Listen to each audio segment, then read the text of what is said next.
US lawmakers officially showed their hand on yet another issue to contain China, Tibet.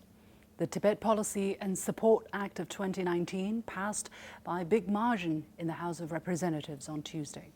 Among many things, the bill threatens sanctions on Chinese personnel who interfere in Tibetan Buddhism affairs, forces China to agree to the opening of a US consulate in Tibet, and lectures China on how to preserve the local ecology. A traditional Chinese saying goes, when there are too many fleas on someone, it just stops feeling itchy. There are so many issues I have with this bill that I don't even know where to start.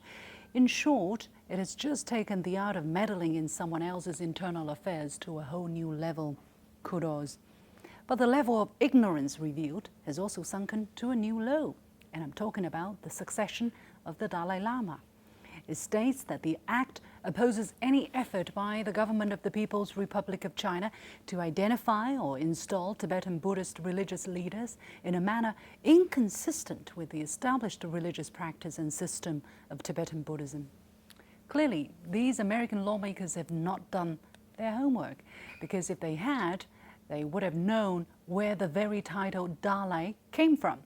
Sonam Gyotsu, who would become the first to be known as a Dalai Lama, appealed to the Ming Dynasty court for bestowing and received that title in a royal decree in 1587.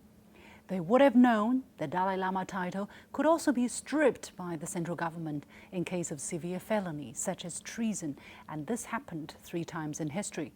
They would have known that for over 400 years it's been a tradition that the chosen candidates of the Dalai Lama, known as soul boys, would have to be installed in an official ceremony by the central government.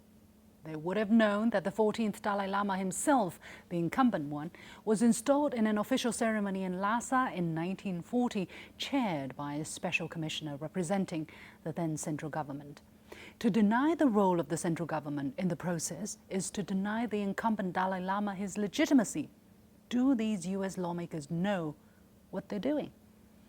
The identification and installation of the Dalai Lama has never been a sole matter decided by the Tibetan Buddhism faith community. Instead of calling on the Chinese central government to stop interfering in its own affairs, it is US lawmakers who should lift their hands off China's internal affairs.